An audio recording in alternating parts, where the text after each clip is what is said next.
I can do that. Okay. I should go on. Wait, I can't change the broadcast name because I don't have the. I can't log in. I just got the. I stream got key. it, don't worry. Ah, perfect.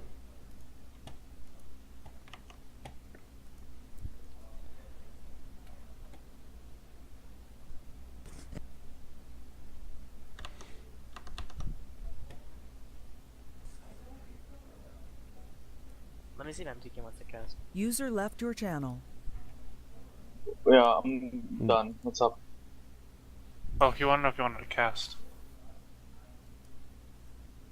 Oh, I'm pretty bad. Everyone's pretty bad. User joined your channel. Yeah, he said he'd be down. Channel Just, like, switched. User joined your channel. So MTK might join you. Perfect. User left your channel.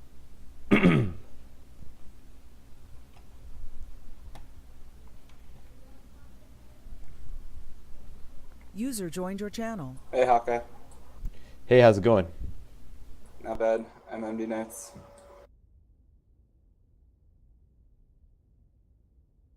I can read, however, not well.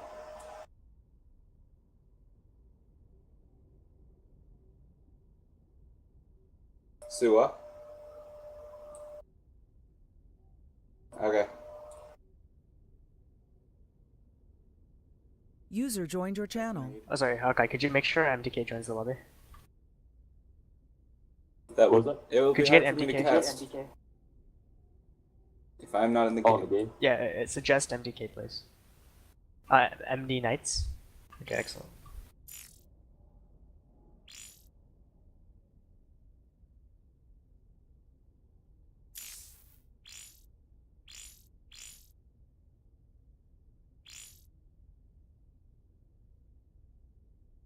Three 317.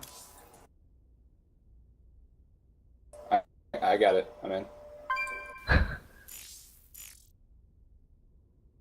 It's okay. We can still be friends. If you say your name really fast, it sounds like hot guy. That's literally what I thought they were saying earlier. I was like, we're gonna put in hot guy. I was like, Oh interesting. yeah, he is, man. User left your channel.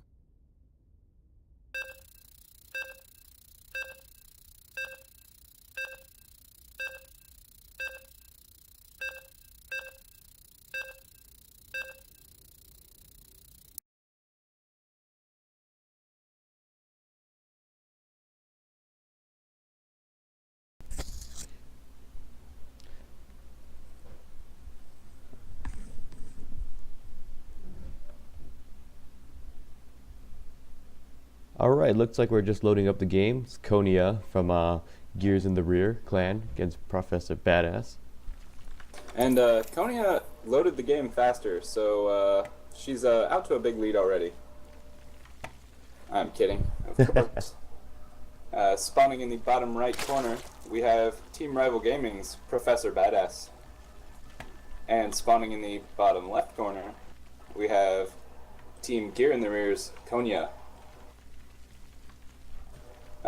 Early thoughts on what we might see this game, Mr. Hawkeye?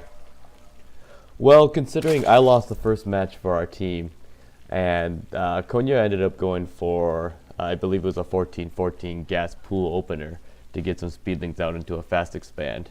And so I think we can see something similar here coming right up. I see. Now, just from my own experience, whenever I face the same matchup twice in the same clan war, I always do something different the second time and try to do something different the third time if I have 3 different builds for a matchup. However, we might just see something similar to last game. Konya likes to be aggressive with early lings, and this is definitely a map where something like that could work. Hatch first is a little bit dangerous here, especially because they will both know where each other spawns. So if anyone was planning on being aggressive, as we see a 14 pool from Konya, if anyone was planning to be aggressive, they know where each other is. And I believe this is a 15 pool from Professor Badass, so... oh no, that was 14-14. With an Evo chamber. Interesting. Gonna might be probably going get for the some carapace. It's interesting. Based on when the Evo chamber was thrown down, you usually want to throw it down at 32 if you want to go melee, or 82 if you want to go for carapace, and they'll finish at the same time. I don't know if you knew that, but we see the extractors. The evolution chamber pops first, and it is going to be melee lings. So we've got a pretty cute all-in coming from Professor Badass. This just might work for him though, because Konya's electing to get a expansion. Yeah, we'll have to see if she elects to go for a Baneling Nest. This build will be very hard countered, but as it were, if she skips the Baneling Nest in favor of Mutas or Roaches, as the case was last game, she will be in a great position to... well, she should scout with this Overlord to see what's happening. I don't know if she'll turn it around in time to see. Yeah, she is going to miss both buildings, so this is good timing for Professor Badass. Now, because the Queen is out now, she does know that it was not a hatch first. And these Lings also aren't seeing the necessary buildings, so this could be quite the miss for Konya and quite the lucky strike for Professor Badass. I must say I was a little confused with the building placement for Professor Badass, but looks like it worked out in his favor. Yeah, and usually I elect to Overlord scout towards where my opponent's natural would be the closest. So I would scout the direction he would, and I'm not sure if he saw the Overlord before the buildings. I don't think he did, but putting it there, basically the Overlord will see an expansion or not, and then maybe turn. So putting the buildings where he did might hide them the longest for whenever he chose to do his attack. And we do see that Ling goes down, and all map presence is going to be gone. In fact, this Overlord won't even see a Ling move out if it happens.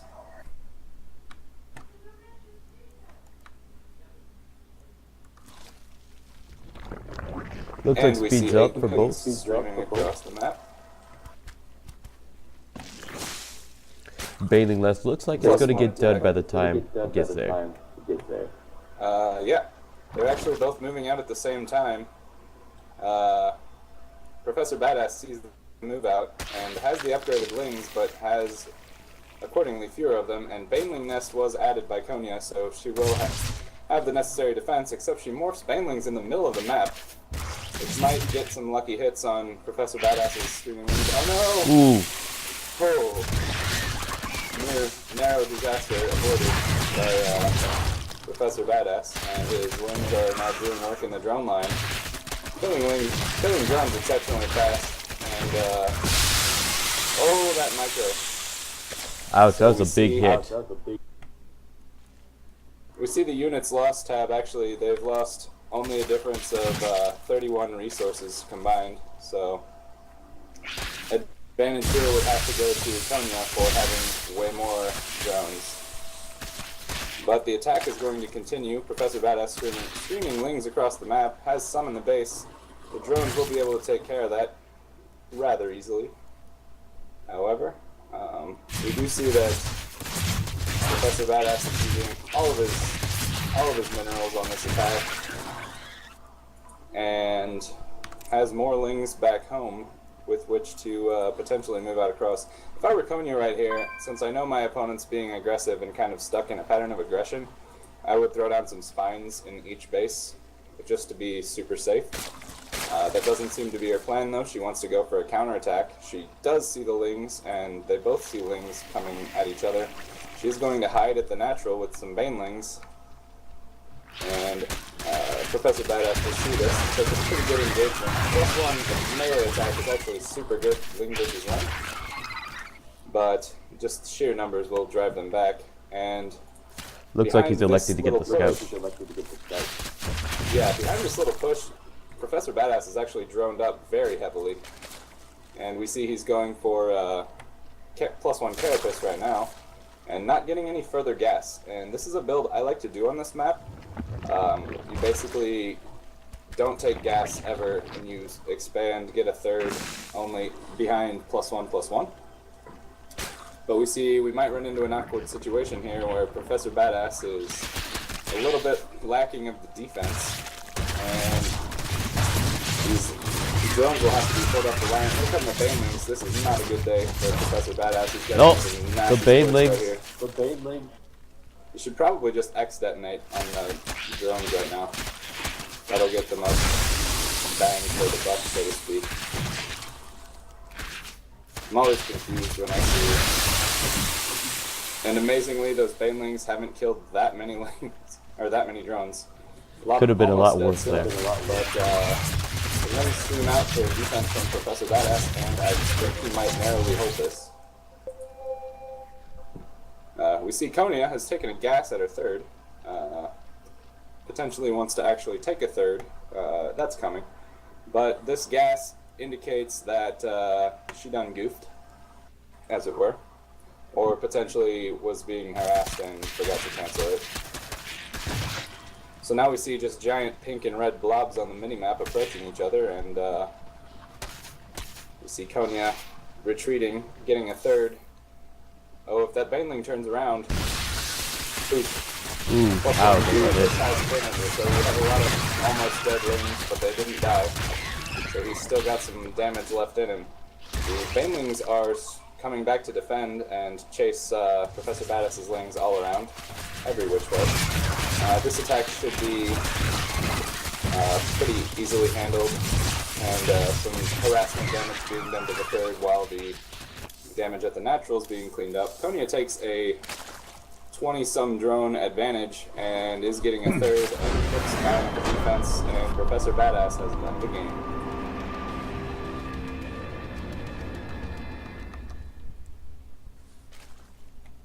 GG, well played by Konya. Let's see who TrG sends in next.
We've got our third ZVZ in a row.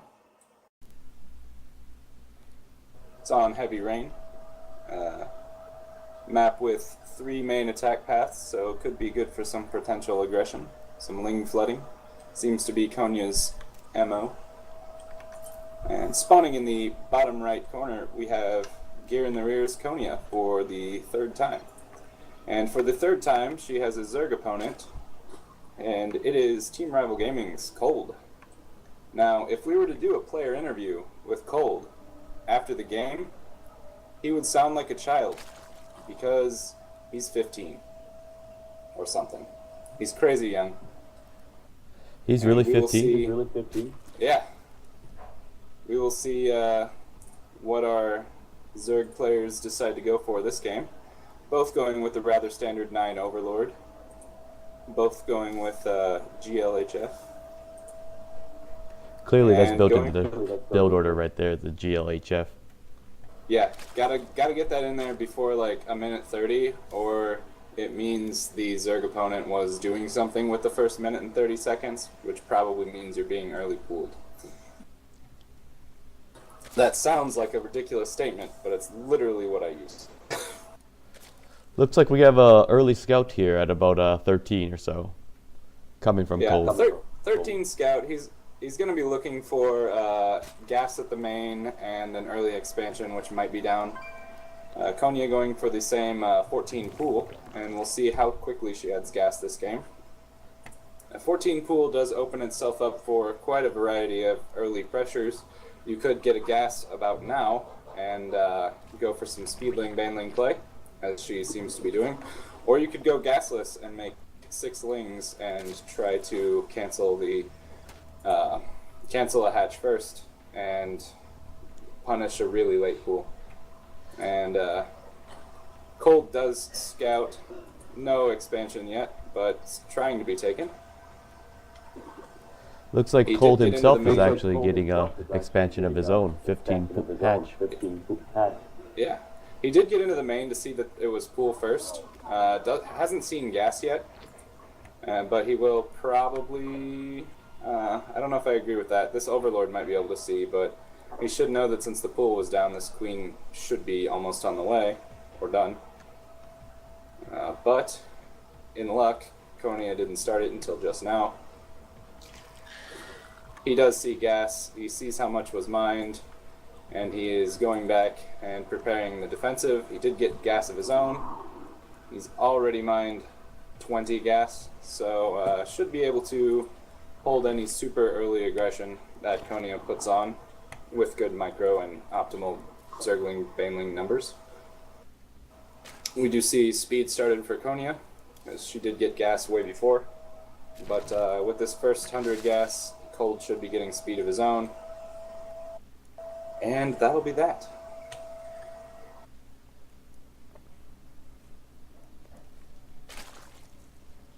We do see double Queen coming out for Cold. Pretty solid choice. He does, with his first 100 gas, get speed of his own, and will probably be setting up for some defensive Zerglings. He does put a spine crawler down at his natural, and this map is really good for the 3 building wall, and you can just put a spine crawler behind it and live forever. Or until mutas come and ruin your day, whichever happens first. However, it does take a little bit for the creep to recede, or creep to get out that far. So sometimes I've seen players with this Queen at the natural, they will actually throw down a creep tumor first just to get that early wall up. And we see that he goes for the goes to substitute the second round of injects for the creep tumor, and this will bolster his wall.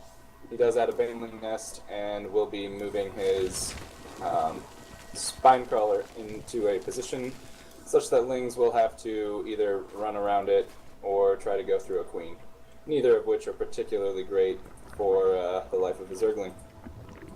He is seeing lings flood across the map. He is adding another spine crawler, and we will see Konya is morphing some banelings right outside his base, but he should scout this and be able... he's realizing that he doesn't have a full wall there, so this could be some nasty bit of micro, but he is going to bolster that with another Another spine crawler, and I don't really love that. These Banes did. The Banes could have killed all of the spine crawlers at once there. And the hero Looks like Ling they're for gonna get Sparta in. does not keep the Lings out. Cold does have 14 Lings of his own on the way, and is not losing that much down here at the natural with some good spam clicking. Does see more Banelings being morphed in his natural, but those shouldn't be able to do anything because 3 spines are they'll one-shot Banelings. So a bit of a mistake there by Konya. I would have just had the Banelings on hold position in the mineral line, prevent their use until the spine crawlers were forced to move. But now Cold will be moving out for some aggression of his own. Konya going with a bold drone scout seems like a misrally, but could be wanting to see. I don't know. I'm just gonna say it was a misrally. And the defense here at the natural is it's up, but it's not quite ready yet. I think he could just attack some of these buildings. Banelings being morphed for at home. Cold is going to see this and wait a lot. One of the spines is canceled. Not sure if that's a great idea. Cold waiting for some gas to get some Banelings of his own. And Zerglings will find the Zerglings of Cold and try to bait them back into the 2 spine crawlers. Cold should just take the advantage and run, so to speak. I don't think he's going to be able to get much aggression done with 2 spine crawlers, even if it's not a full wall. He does know that Konya still has a ton of Lings. If we look at the income tab, Konya is up 44 to 27, so Cold's really looking to put on some damage here. Otherwise, he's going to be way behind.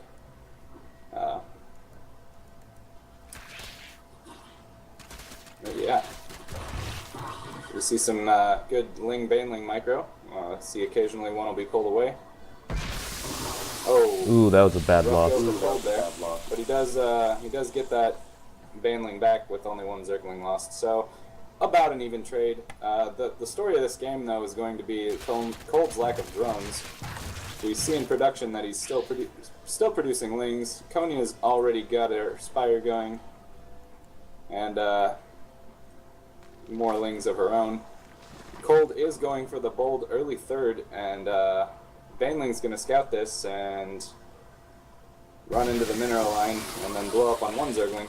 Not the best trade, but if Cold wants to get back in this game, he's got to take a risk somewhere, and he's chosen to risk economically rather than tech or army.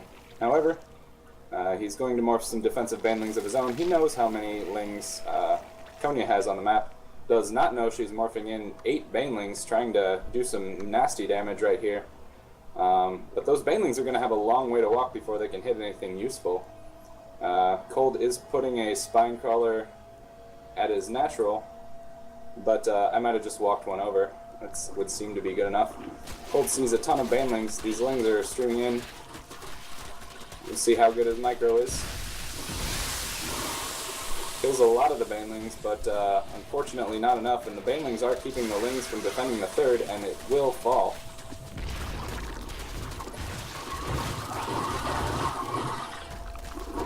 Looks like Cold actually denied the 3rd base too. Indeed. Cold denies the 3rd. Did he force a cancel, or did he kill it? I don't see a drone afterwards, so. Alright. Konya will try to take her 3rd again and move many Lings across the map. Many, the number you say when you have no idea and don't want to count. We see this 3rd being attacked and pressured and probably forced to cancel. Yep, forces a cancel. We need a miracle Baneling hit here for Cold. Otherwise, I think he's in some trouble because Konya's 3rd will not be denied this time, and she's going to have mutas on the way. Cold going for a Spire of his own and spores at each base, so he does know what's up and tries to retake his 3rd.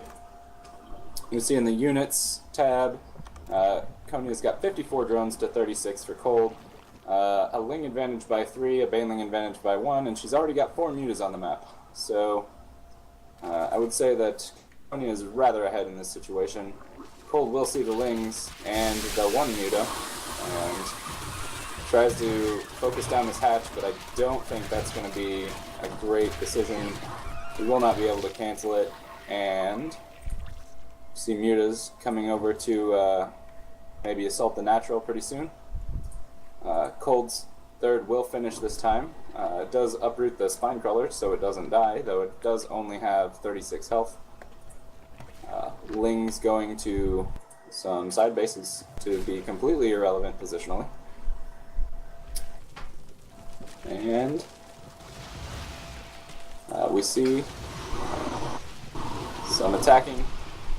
Tony is doing a smart thing in focusing her mutas Lings, which is good if she wants to follow up with a Ling flood of her own. Cold's got a lot of mutas out on the map though, and he's actually got a mutalist lead. See in the production tab, they're both going for Flyer Carapace, and they will finish negligibly different in terms of time. But Cold's going to be really annoying and kill all of the Overlords for Konya that are on this main path. And see the Lings going out around for a counterattack. What does Cold have back at home for defense? He's got one Baneling and about 5 Lings. But does have a Muta lead, so not worth nothing. Konya doesn't have any Spore Crawlers yet. Gonna depend on Queens and Mutalists of her own to defend from this attack. Has one Spore Crawler that Cold will see finish, and surrounds the natural, or surrounds the third of Cold. Cold's Baneling will not be able to save from this many Lings. And it looks like Cold's natural will be denied again.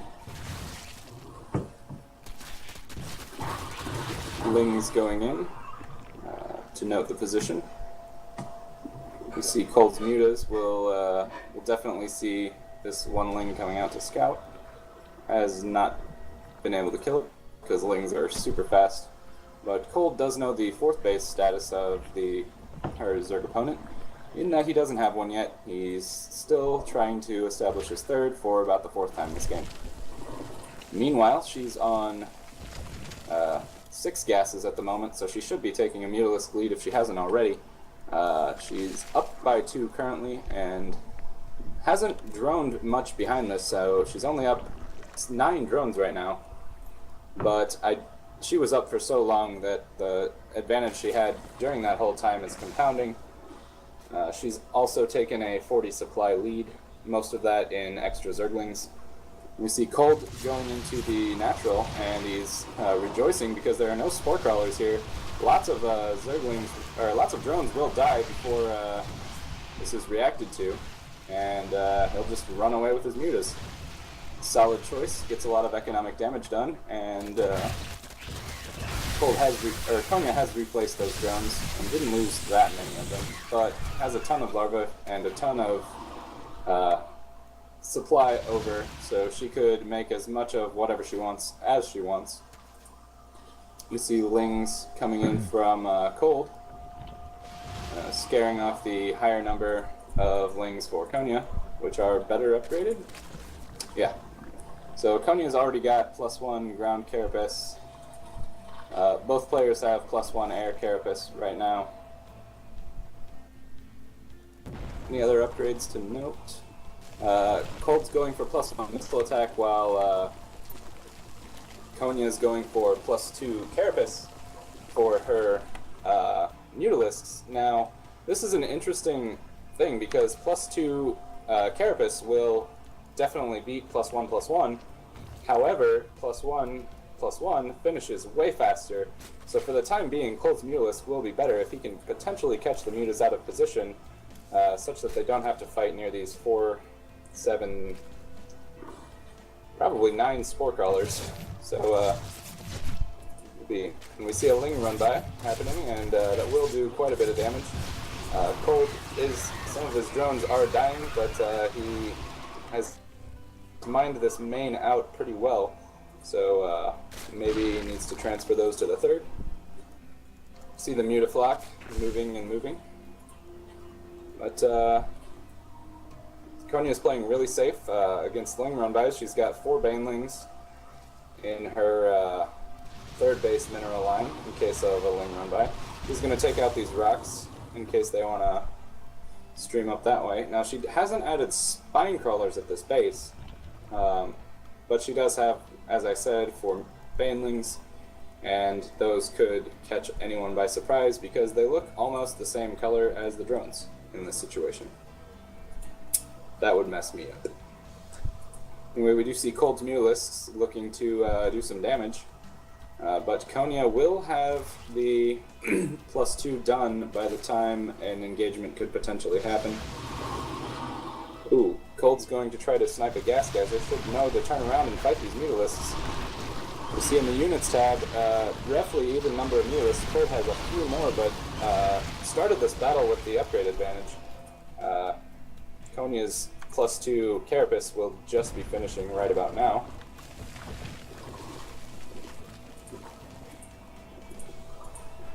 Indeed. We do see a Ling run by. First Bailing run by. But we'll be followed by lots of Zergling run by. But the Mutas are in a good position here, and this won't do that much damage. And for all the talk of Cold being down for most of this game, he's at least come back a little bit in supply, and is now working on 6 gases of his own. And Konya did just sacrifice all of her Zerglings. Does have 2 drones sitting, taking a smoke break at the natural. Don't know if that's intentional, and as I say that, she does move them. But her Mutalisks don't look like they want help from any other types of units, so that'll be the tech path of choice for Konya. While Cold is getting some infestors, 3 on the way, and he is continuing Mutalisk production. If I were him, I don't know his larva state. He has 20 larvae. Does lose his potential 4th, but I would maybe make some Lings and try for a run by here, because he is down on bases. But potentially good Mutalisk engagement right here, +2/+1. Infestor is going to whiff on a fungal, but that will be taken note by Konya, and Konya will be scared to fly these Mutalisks anywhere, as all of a sudden we find Cold with a huge tech advantage. Going back to the production tab, we have 46 Zerglings in production for Cold, so he does take some good advice in my opinion, and uses his larva for some Zerglings. He should check with the Mutalisks first, because this 4th base has been uncontested, but there are Banelings in the mineral line, so a huge run by will not be that successful. He also doesn't know that these rocks have been taken out, but that shouldn't be too much of a problem here, as he goes here, he will see that indeed he has to kill some rocks before an engagement can happen. Konya deciding to throw away the Mutalisk advantage and go for the Ruptors. So the Mutalisks do get caught by a fungal, but for all the damage the fungal did to help Cold, the massive amounts of Spore Crawlers did nothing to help his case for the winner of this game. The air upgrades are now equal, but Cold in position to do some harassment. He's got to watch out for those Banelings, but once he gets rid of those, it's chop suey for the Zerg 3rd. Konya does see some Lings, sees lots of Lings coming by. Wonder if she'll activate these Banelings from the mineral line. They don't kill almost anything, and Cold in a really good position here with some crucial fungals. Gets to, at least for the time being, only engage part of his opponent's Mutalisk block. The 3rd goes down. A lot of Mutas in the red here, and Cold's taken a noticeable supply advantage for about the first time in this game. It is going to be cleaned up though, as the Lings carry on and take out the Lings, but the Mutas will snowball and give Cold a 40 supply advantage of his own to take to the bank.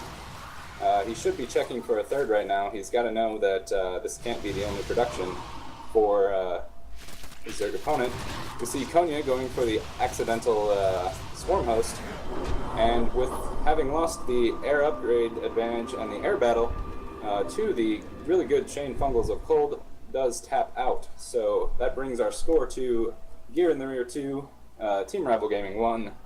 We will see potentially, hopefully, not a ZVZ next game, because I'm about tired of casting for the same race, because I can't just say the Zerg player, because you won't know who I'm talking about. But well played by both players, and we will be back for Game 4 of the set between GinR in the rear and Team Rival Gaming right after they decide who's playing.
Alrighty, welcome to Game 4 of this best of 9 clan war between GinR in the rear and Team Rival Gaming.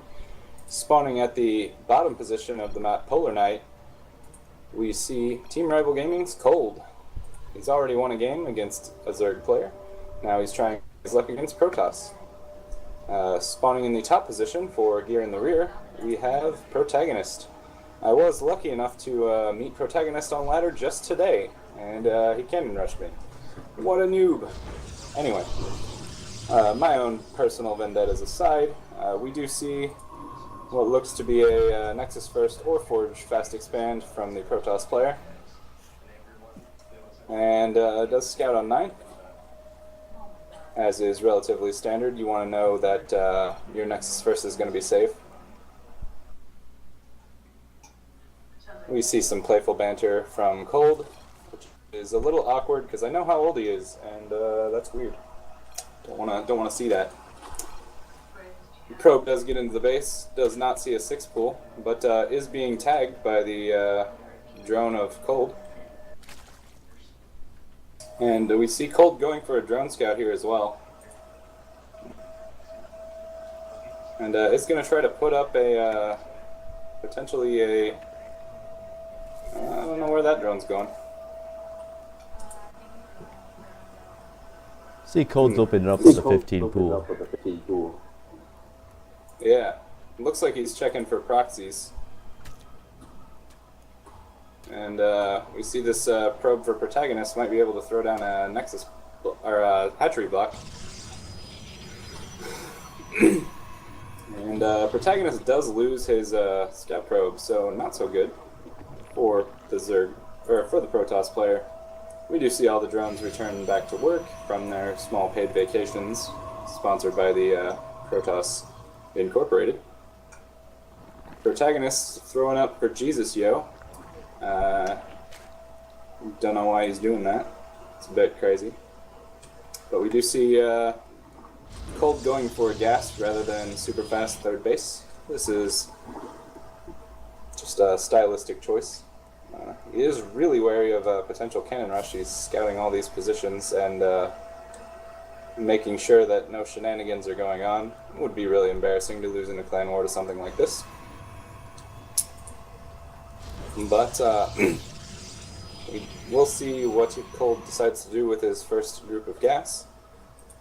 As he waits patiently for his hatchery to finish, doesn't look like he's too keen on taking a third immediately.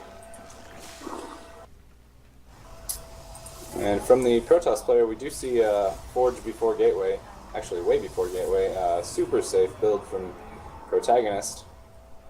I did see something like this earlier, except he had some cannons in my base as well. And he is taking advantage of this nice little crane at his natural to make a 2-building wall rather than 3. This will keep his cybernetic score safe, as he doesn't have to include it in his wall. It's really annoying for a Protoss player to lose his cyber core because I don't know why he keeps saying that.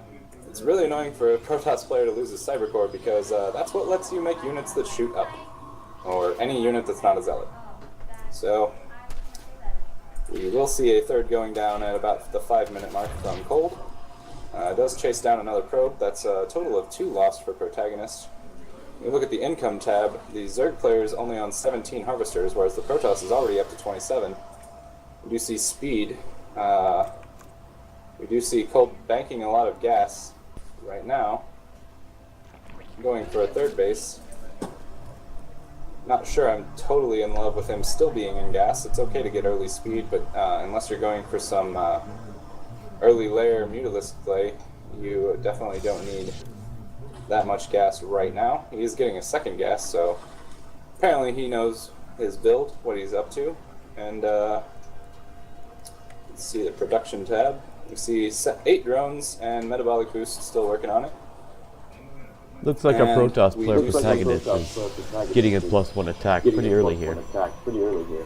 Yeah, this indicates he will be going for some early aggression, and the Overlord for Cold does note that the Forge is spinning, so he will be ready for this.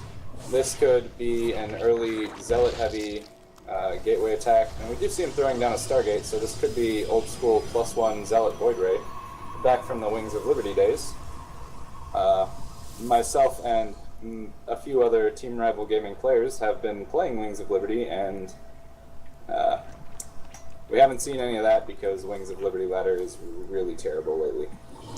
Just terrible. Now we do see the robotics facility. He does scout both buildings, I believe. He does. He did not see the Stargate. So the Stargate was thrown down after the Overlord died, but he does scout the robotics facility. And does find a mothership core being a right pain in the butt. Getting 2 drone kills. And starting to hack away at the third base of Cold. Looks like we have a void ray coming out of our starport. Yeah, so it looks like he is going for the. Yep, he's adding 2 more gateways, and it looks like he's going to go for some Zealot Void Ray pressure. Now we do see Speedlings looking around for pylons and all sorts of stuff that a Protoss player could be doing. I think the most valuable information would be just to run up to the Zerg Natural and see what kills you. It's going to be a Void Ray, and that will definitely make the choice of what units to make for Cold easier. And as I say that, he is going to scout the front. He sees the Forge still spinning, so he knows it's +2, or a second upgrade, anyway. It's going to be ground armor level 1, but Cold has no way of knowing that. He just sees it's going to be something. And I don't know if the Void Ray was scouted, but if the Lings ran that close, it should have started shooting at them, so Colt should know what's up. He is throwing down a Hydralisk gun in response to the air units, and Zerglings can't jump. So gotta say I like this choice from him. He's gotta do something against these Void Rays and Phoenix. We do see after the first Void Ray, he's going chrono boosting out Phoenix, so he's going to try to harass a mineral line, potentially at the third maybe, while maybe an attack at the natural or the main goes down, or vice versa. He really only needs to do uses Phoenix to pull the Zerg army out of position, while taking the bulk of his army and going somewhere else. Really powerful to just pull your opponent out of position. Small harassment forces like this. Cold does see an influx of Phoenix. Doesn't have any overlords on the map, which is good. Won't lose any. Right away, at least. And these Phoenix will serve the dual purpose of scouting exactly what's up. He is going to be picking up some drones on the gas. This is smart. It does force Cold to realize that his drones have been taken off gas. And he does react appropriately quickly enough for this game. Protoss player is taking a third behind this, and has stopped Phoenix production at 3, hoping for a bit of an overreaction from the Zerg player.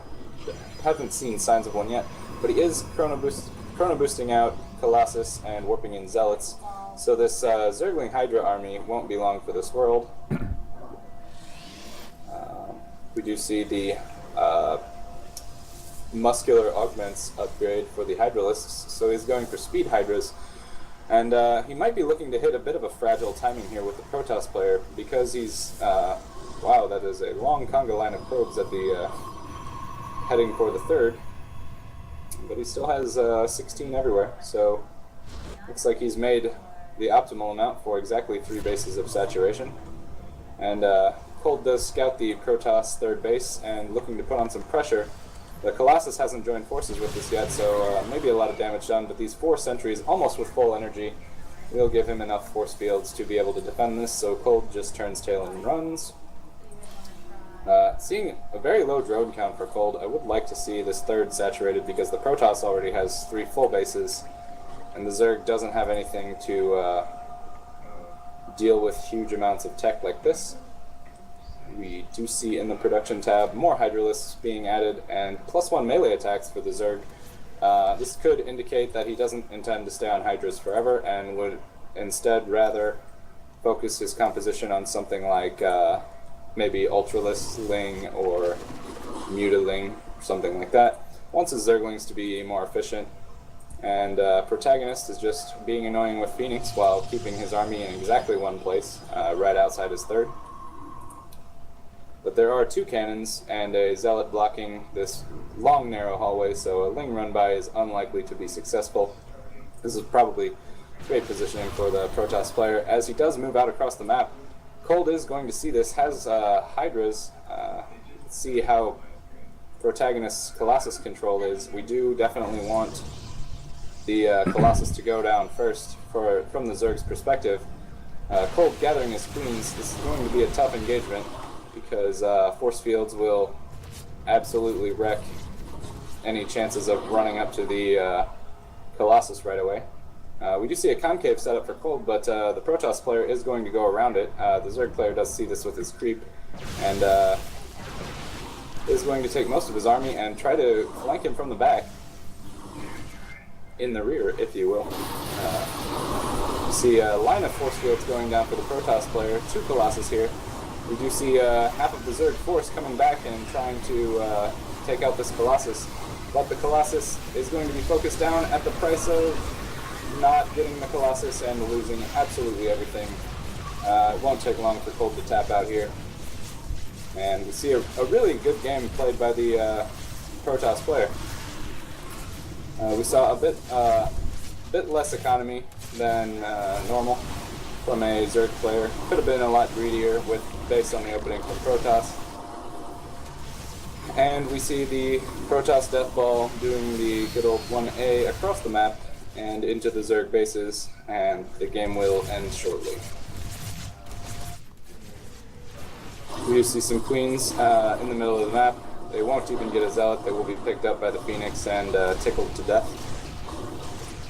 Protagonist is being really patient here. He doesn't know necessarily that the Zerg's still only on 2 bases. I think if he had that knowledge, he would definitely just go right now instead of waiting for all these spines to finish. He does have 6 on the way.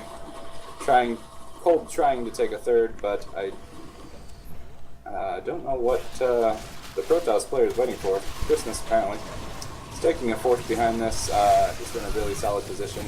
Does see with his Phoenix suicide mission to see what the Zerg has. Does see it's almost nothing and should commence in with a move out pretty shortly. We even see Pylon in good position to scout a potential Zerg third. We see the Protoss player outside the other Zerg third, and we know there's rocks blocking the other base, so by process of elimination, Cold either has the far corner bases or only these 2, and this number of Colossus will be able to make quick work of this Zerg army. You see Guardian Shield thrown down, and the rest is technique for the Protoss player. See a bit of a Muta switch coming out for Cold, but he's only got 12 of them right now. Or 12 on the way, I should say. He has 0 right now. 4.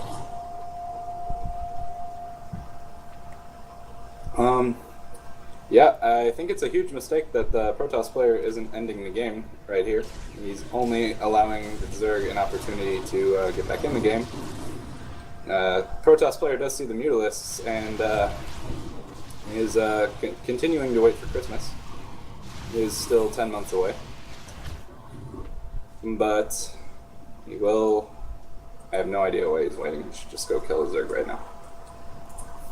This game should have ended 3 minutes ago. At least 3. Mutalisks doing a bit of a dance in the natural, seeing that Zerg is going to try to take a half macro, half third base. It is good when something's blocking your base. You can take a macro hatch right next to it and only suffer marginal losses. You see the Protoss player working on a huge bank right now. He does have 4 fully mining bases. Income tab, he does have exactly 72, so he hasn't overmade probes. He does have full economy behind this. And he has bolstered every single base with at least 5 cannons. So these Mutalisks, the one base that doesn't have cannons has Templar with Storm. So while Storm is not that great against Mutalisks, it will force them away, at least for the time being. And we do see that while the Protoss player sits here and chills, the Mutalisks are going to move out. We do have 21 Mutalisks on the way. He's going to focus down the Stargate. Good choice. Phoenix are really annoying to deal with in the late game, but see Protagonist already with a healthy flock of them, about 7. Looks like. And the Protoss player is moving in finally. I don't know why he waited. He's spamming down force fields.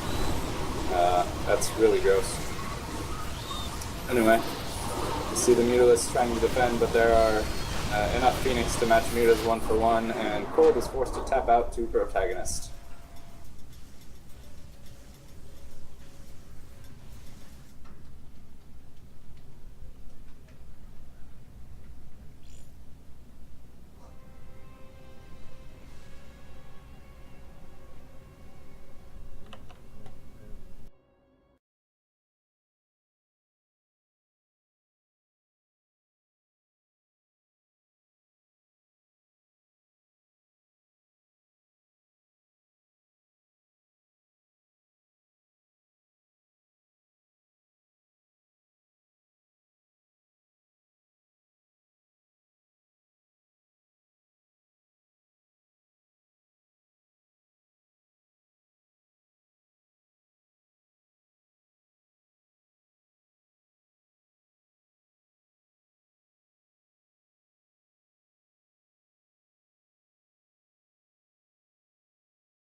You want to handle introductions this time?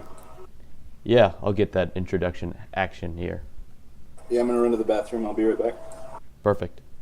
Hi, what do you think about letting everyone know too in build chat or not in build chat, when missions again, who officers are, so that if there are issues like what's come up before, they know who they can turn to address them? All right. Hold on, I'm sorry. In the top right-hand corner, at the 1 o'clock position, we have representing Team Rebel Gaming. We have Captain Buttbeard. Spotting on the top left corner, we have from Gears in the rear, we have our Protoss player, won the last game. We have Protagonist. I know, he's telling me that. So, everything's starting out pretty normal. We have a Protoss player having the Forge Fast Expand starting off with Pylon low ground in front of his natural. Looks like the Zerg player is going to scout southward first, and so is our Protoss player. Alright, I'm back.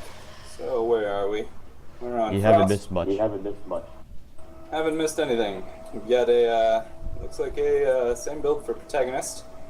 Is going to scout Caleb last though, so we will see if Caleb opts for a hatch first. I don't think it will be blocked, but probably going to opt for something a little safer than that, though you never know. He is going to try for, looks like a hatch first. Yep. He's going to throw down a hatch first, which against an early forge like this is potentially dangerous. We do see a second probe on the way. So this indicates that Protagonist is going to be looking for some sort of early hatchery play and could very potentially cannon rush here on this map. There are a few good places to put cannons. But Captain Buttbeard has the Overlord in a good position. And we'll see this. Yep, going to start a cannon rush outside the range of vision for the Protoss, or outside the range of vision for the Zerg player. And the Protoss player will then go scout, finds a pool. Probably saw drones coming back with gas, but I don't think he actually. Looks like our cannon rush is starting here with the 2 cannons up front. We see a drone line being pulled off to go take care of those cannons.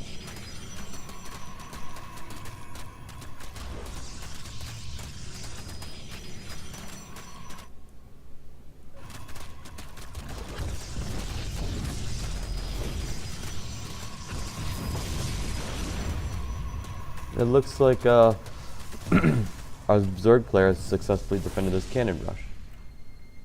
Yep, Caleb defends beautifully, and now it looks like he has lost a lot of mining time, but you have to keep in mind that Protagonist did spend a lot of money and a lot of potential, what could be money for anything else on a cannon rush that ultimately failed.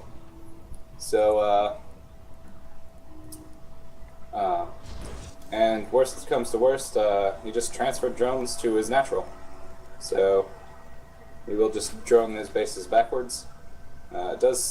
He does want to keep tabs on this pylon though, because a second probe could come out and cannon rush again. Not necessarily the best choice, as Caleb has demonstrated his proficiency in holding off cannon rushes, but it's not something you want to be totally unaware of. He is getting out 2 queens, and I like it. I like his choice of not rushing for a lot of zerglings, because they're not going to do anything that queens can't do right away. So he is going for speed, though. That's just safe against everything, pretty much. There are very few times during the course of a game where I've been in a ZVP and said, wow, if only I had skipped speed for early or something else. He is going for a really fast layer after this, and has 4 Zerglings out on the map. He is going to scout with 2 of them and hack down this pylon with another 2. You really want to have that pylon broken down by 7 minutes and 15 seconds. After that, it becomes not a cannon rush pylon, but just a proxy pylon that could get units in your base really quickly. No, I saw one with like owls or something like that. Alright. And I don't know where those other 2 wings went. They got killed at the natural. Killed at the natural, but he did see all the buildings there. Correct. And if I had to guess, based on what I could see from the Protoss, he's looking for some potentially early Zealot Sentry, add in a few Immortals, and maybe a War Prism type play. Just because his gas count is 3, but he's only got 1 in his natural gas, so we shall see what he decides to do. He is getting +1 attack, Warp Gate, and second Sentry. So this is looking more and more like some Sentry heavy play with some Immortals perhaps. Mothership Core is going to scout again, and we see Caleb going for the fast Infestation Pit, which means he could be going for Infestors, but more likely he's going to go for the game-breakingly dull Swarm Host play. I both love and hate this move from the Zerg. It is going to be the Locust upgrade, so it's going to be Swarm Hosts. 2-base Swarm Host push is really strong, but it could lead to what might end up being a 68-minute game.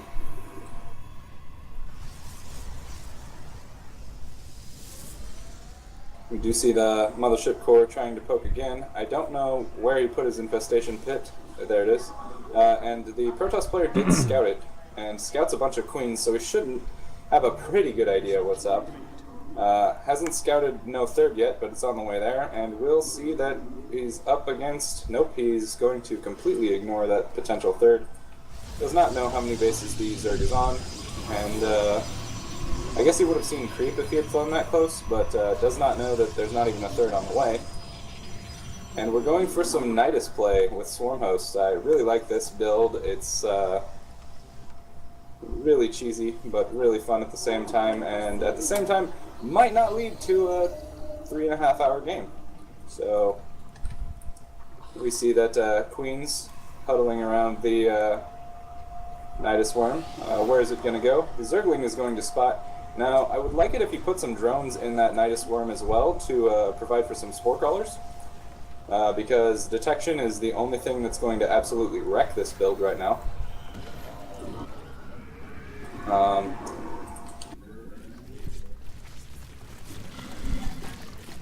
Yeah, we do see the Protoss player protagonist already has stuff out on the map, so might be forced to take a quick trip home back, and Swarm Hosts do burrow, and we'll start hacking away at this natural.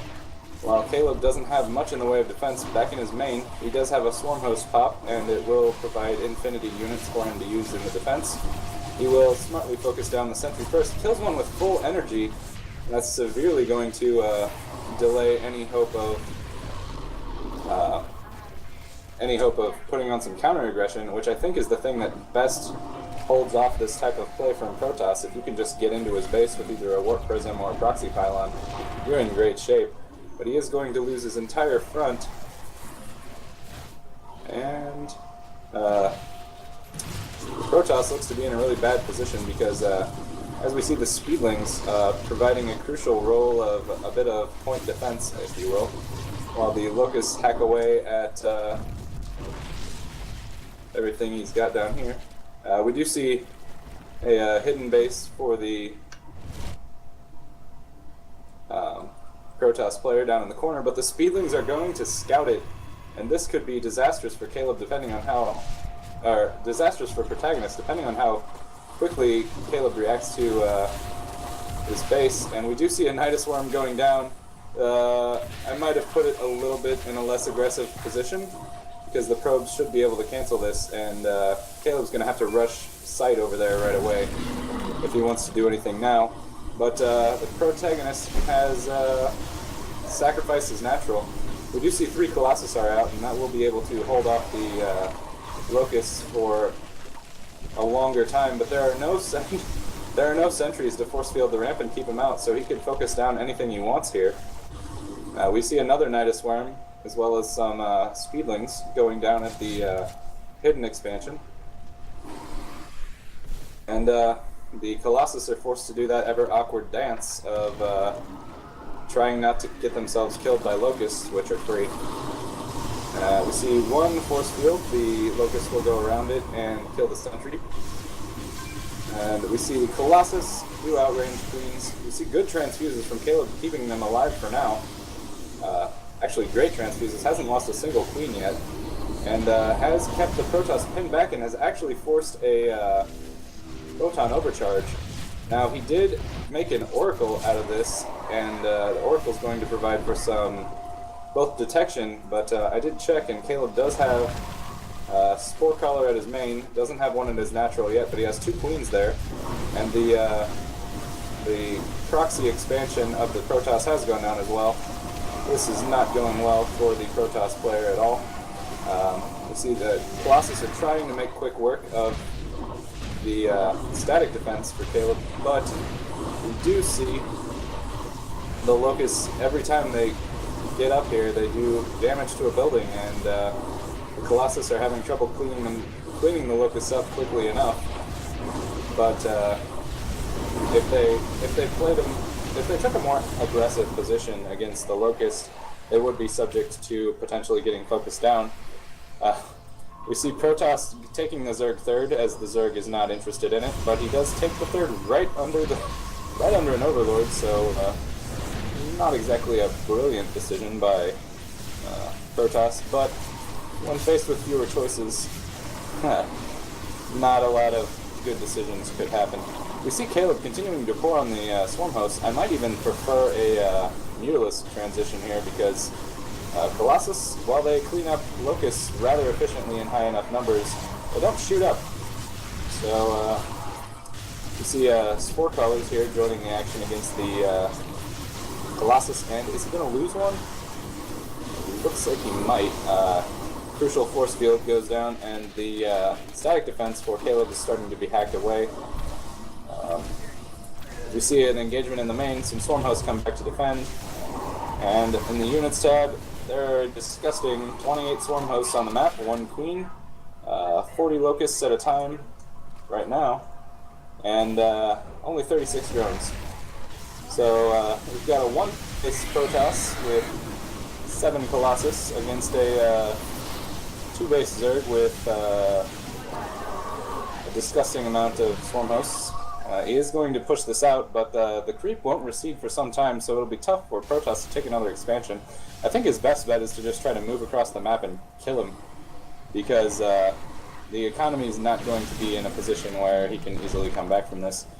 He does have a Nidus Worm with 2 Zerglings sitting out front of the old expansion from Protoss, and he is moving across the map.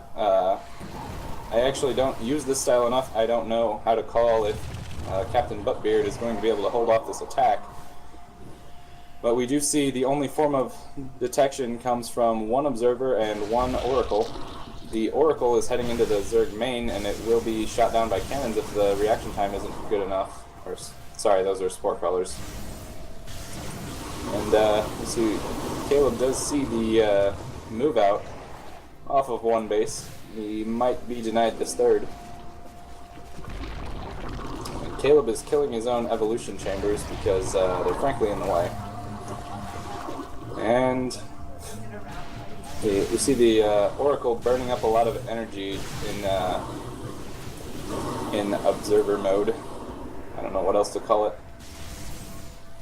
But Caleb might have lost this game based on no transition, because his third will be shut down, and his bank isn't that high. He has a lot of gas, but we see only Swarm Hosts is his technocratic choice. He has 31 of them. It will be a difficult task for the Protoss player to move in against 31 Swarm Hosts, but he is afforded the map control to do whatever he wants now, and he has double expanded behind this. He has mined out his main almost, and I have to say double expansion's a really good choice for the Protoss to try to get back in the game. He knows he's been economically behind, but since Captain Buttbeard has only made Swarm Hosts, he could potentially capitalize on a lack of mobility from the Zerg mech, if you will.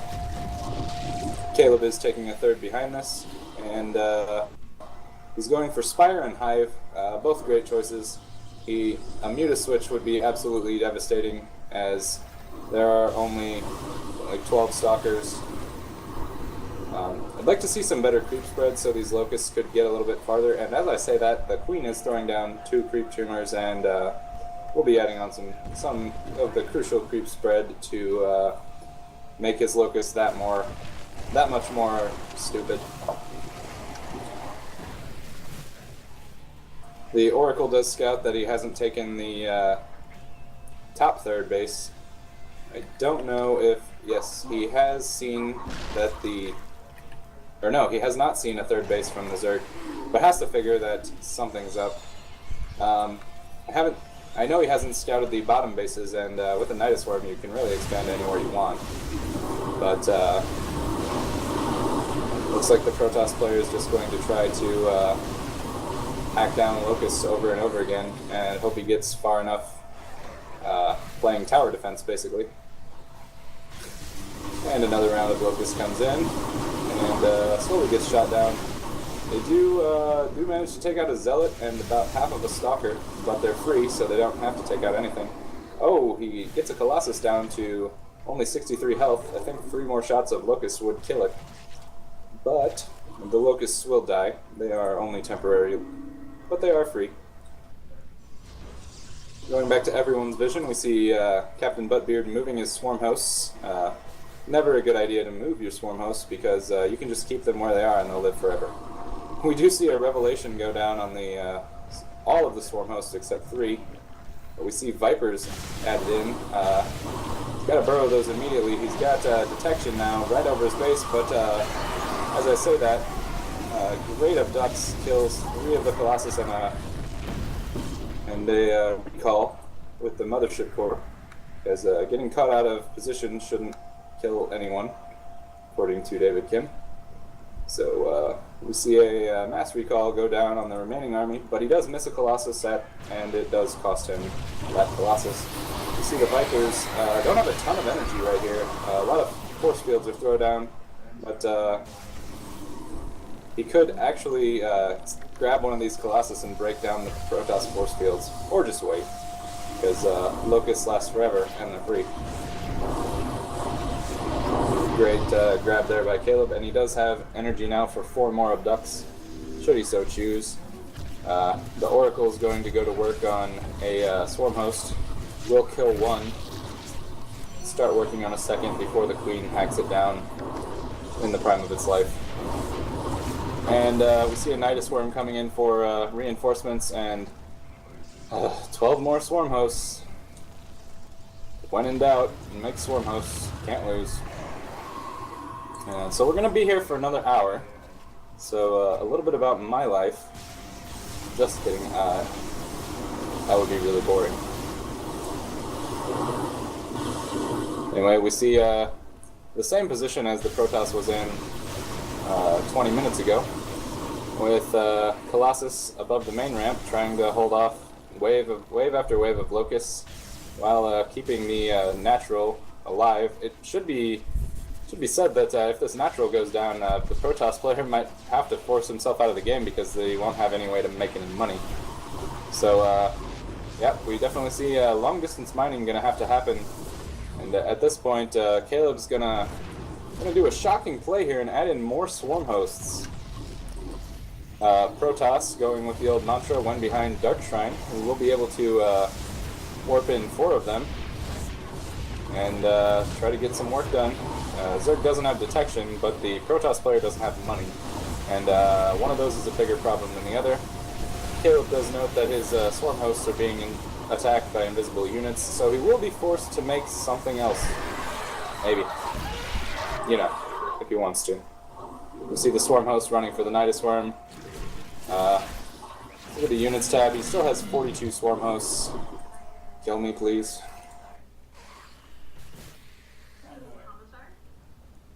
The Protoss player has 5 Colossus, 4 Dark Templar, 3 French Hens, 2 Turtle Doves, and 1 Mothership Core, which won't be able to do that much. Captain Buttbeard has mined out his main. It doesn't really matter because economy is irrelevant when your units are free. And he's taking a 4th to potentially alleviate some of that stress of, you know, only being able to keep 37 swarm hosts. So he has a Spire. I'd like to see maybe a Spire unit. You see the Protoss again trying to double expand behind his bank. It was actually really good that he didn't warp in more than 4 Dark Templar, or he would not be able to afford 2 expansions. Another point of order, it might be actually worth it to kill this gateway and this Stargate, just so the Protoss probes don't have to go so far and might be able to get a few more minerals. See Dark Templar working their way towards the Zerg 4th. They do see it, and they walk by it, because they're drunk. Meanwhile, the 37 swarm hosts keep doing the same thing as they used to be.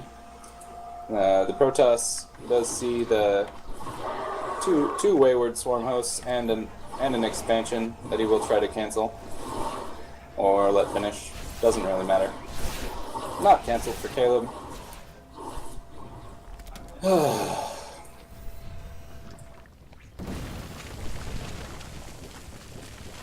Caleb's moving his swarm hosts, and in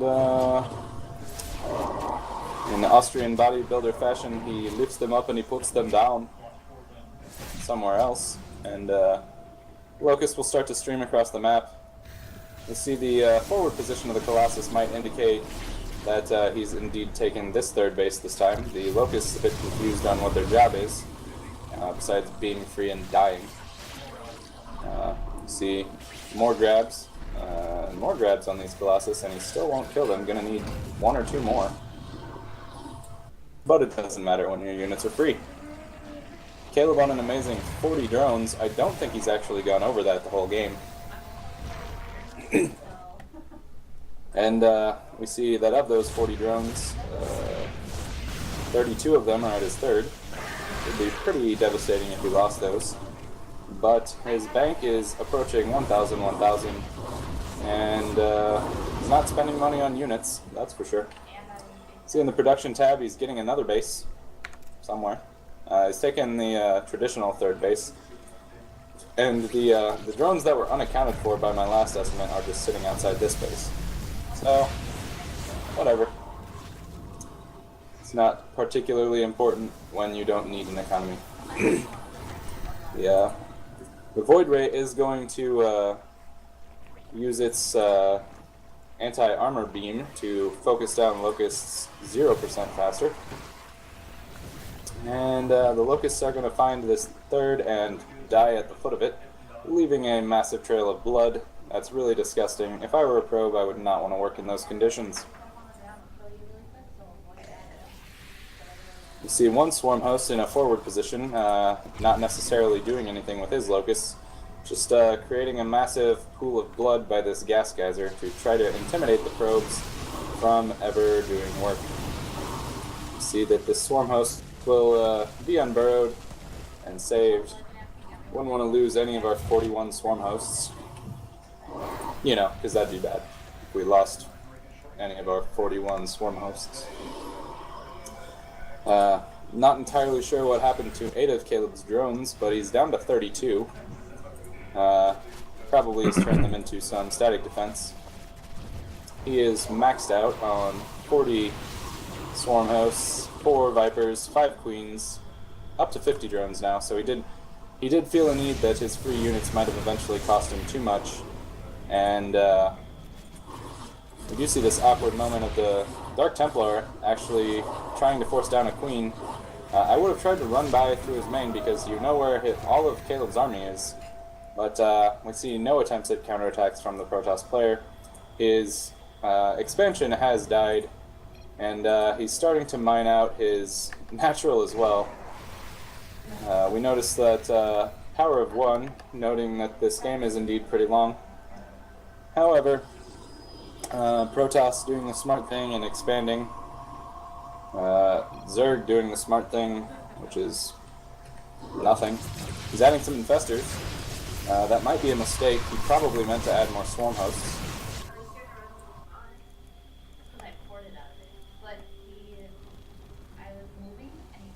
See some Colossus and Templar taking out all of the drones at the third. Does lose a Stalker in the process, and now Templar are a really good unit, but they don't do particularly well against buildings. They're actually terrible. We do see some abducts going down from Caleb. A recall does save some of the Protoss units. The rest of them will just walk back. Life is nice when you can teleport places. We see 25 out of 15 saturation on the natural, and the Protoss player is almost out of money.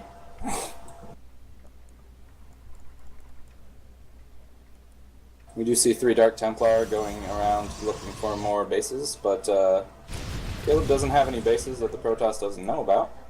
And he does have plenty of detection. Well, not plenty, but he should be killed if he tries to slice down the Spore Crawler with these Dark Templar that are making their way around.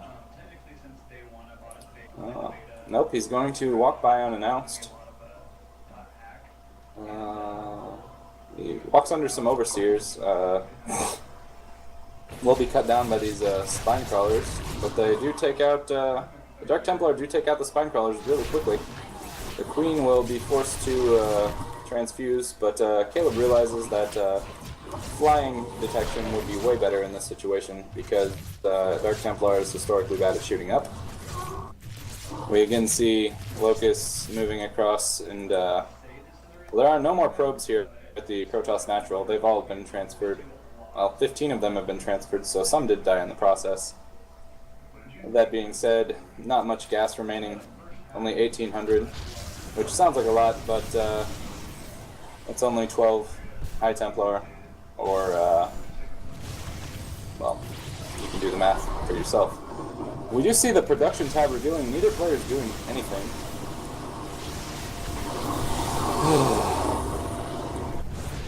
And we see another recall because, yeah, whatever.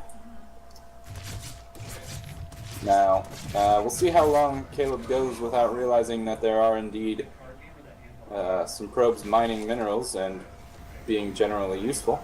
You see, in terms of supply, Caleb's up by 110 and has been for the better part of 20 minutes. And does get a fungal off on the flying units. That's going to be the only source of damage they have. Pulls the Void Ray back over some Spore Crawlers and it will be shot down. Great play by Caleb, while his Swarm hosts continue to, you know, swarm. We see the Protoss force has been reduced to 4 Colossus, 2 Stalkers. The Stalkers do have Blink though, which is really crucial when you have 2 of them. If one gets shot at, you can blink it away, and the other one will start getting shot at until you blink that one away, and then it'll probably ultimately end in some sort of mass recall situation. The Mothership Core does have a recall, might need to recall back into the main base so Protoss doesn't lose all of his production structures. Or he could just walk there. You know, Colossus are a little bit fat. Might need to, you know, get a workout. See, Spore Crawler's a bit late in coming over, and because of it, Caleb will lose, looks like 2 of his 9,000 swarm hosts. All of the Colossus will die, except 1, which is recalled by the Mothership Core to this new base. We see a round of Zealots being warped in, and in general, nothing else is happening at all. See, one of my teammates is asking if there's a clan war going, and at this point I'm almost willing to offer a truce, just call it a draw and go do anything else with my life. We see that the swarm hosts are able to get up to the main base and start poking away at the warp gates there. But Caleb does spot the deviant Zealots and Singular Colossus trying to make his way towards the base. But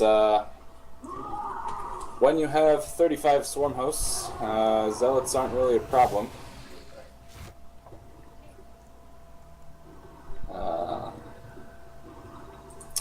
Protoss is taking a, I guess you'd call that a 5th, but I'm not sure. And we do see the Locust will find this expansion, finally. And then they'll die. But it does mean that Caleb has indeed, well, he saw a gas geyser. I don't know if it's dark enough for him to actually notice, but you should know that there's a base there. See wave after wave of Locusts coming in. There are actually some swarm hosts in the Protoss base, And this should spell defeat. We're down 200 supply to 44. And the thing about Swarm Host is, though, you never really know when you've lost because that's all there is. But Gear in the Rear's protagonist has finally tapped out of the game and shoot me. Marionette. That's my vote at least. I'm fine with that. Lots of mobs. God, I love things so fast. That was game 5 of this clan war.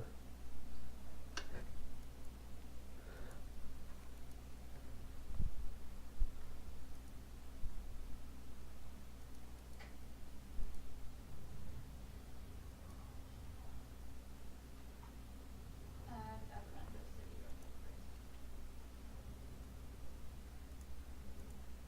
Where are we going to? Ask Kai.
Alright, we are loading up. Is it game 5 or game 6? I think it's game 6 here. This exciting matchup. Gear in the rear is currently up with a total score of 3. While Team TrG, Team Rival Gaming, is with 2. And spawning in the top right corner, we have our Gears in the Rear player, Power of 1. Alright, spawning in the top right position on Habitation Station, we have Gear in the Rear's Power of 1, or as he's lovingly called by his clan, Pooh. In the top left position, we have Team Rival Gaming's Swarm Host. Is that how we're gonna dub him now? Swarm Host? Yep. Or Stupid, or Dumbfuck, or whatever you want to call him. Sounds good to me. I always try to avoid Swarm Host play. Why did you make that waypoint? I'm just glad we have a TVZ finally in this matchup. Most definitely. Swarm hosts are a lot less common in this matchup. Power of 1 might go mech and subject himself to the same type of lengthy game. And Captain Buttbeard is begging for no mech. Can't blame him. Hopefully he'll take the cue. Yeah, against mech, I actually think mutas are better than anything Terran can do. So, What would you say to that? Can't the Terran throw in a couple Thors and be safe? What? Couldn't the Terran throw in a couple Thors and be safe? They could, but Thors are so slow that Mutalists can just realize that there are Thors about to attack them, take 1 or 2 volleys from a Thor, and then just leave. So what I like to do is use Mutalists to pick off turrets, pick off buildings on the edge of the base until the Thors come, and then I'll just circle around and attack a different base. And the whole while I'm massing up not swarm hosts, Zerglings and Ultralisks if I am afforded the time to get there. And just basically annoy the Terran to death until he does the good old F it move out, and then I base race, because my units are faster and they attack harder, so I should win. And that's my TVZ in a nutshell. We do see Caleb going for fast speed to defend from Reapers and Hellions. Does find a Reaper with his Overlord and will now move out his Overlord to a safer position. Terran player is opting for a second Reaper, and in the units tab, Caleb hasn't made any Zerglings yet, but might consider it. Also, no Queens on the way. The pool is just finished. Or speed has just gone down. But Reaper's on the way. Reaper will not get the drone. Good Spore Crawler micro from Caleb. We do see 2 Lings are about done. They will be able to push back this force eventually. Really great micro from the Swarm Host here. And we see the Reaper using his combat drugs to deal with having lost some health earlier. See the Queen come out, and only 1 Queen from Caleb right away. Not sure why that is, but now 2 Reapers are in his base, and they're killing all his stuff. So see the second Queen should pop before too many more drones die, but definitely Terran getting his money's worth of these Reapers. The second Queen pops. There's no 3rd or 4th Queen on the way, but a couple Zerglings, and he's going to rebuild the lost drones. Now, it should be noted that Caleb will have 8 Zerglings with speed right now, so these Reapers should have hightailed it out of here by now. He doesn't want to lose both of them. And back in the Terran base, the reactor has just gone down on the factory, so there will not be Hellion support for these Reapers. They will die right now. And we see this wall is not going to come down in time, and Caleb does scout a fast 3rd command center, and it is forced to cancel. just 8 Lings. Does get the lift in time, and 2 Hellions will come out for some good old Zergling barbecue. However, the Zerglings do pull away in time. The Terran player opting for a 1-1-1 build now that his fast third command center has been scouted. Caleb being annoying with these Zerglings, just doing a little bit of a dance, and taking a third behind it. So not all that bad. What do you think about the state of the game right now, Hawkeye? It looks like what we have is a potential greedy opener that was foiled by our Zerg player here. It looks like he's just going to go right back on track with it. We do see the starports being made. It's just about done. And it looks like he's going to use that tech reactor in order to go build a Banshee. We do also note that the barracks is being floated, which is indicative that this player is looking to go mech. We'll have to see if that's the route that he goes. Pack of Hellions going out. Look at the watchtower and seeing if they can pick up a couple drone kills here. Now, I definitely agree that we see the floating barracks indicates mech, certainly. But just based on the pattern at which it went, I think it was scouting for something at the gold base. We do see roaches in to kill all of these Hellions that stick around long enough. And we do note that if the Hellions turn around to shoot the Zerglings, they will die. And Caleb moving across the map with a not so modest 9 roaches, 14, now up to 22 Zerglings, and he's cut drones at 30. So he's constantly producing lings, and it looks like we're going to have a roach bane bust. Not sure if this is a great choice, knowing what he knew at the time.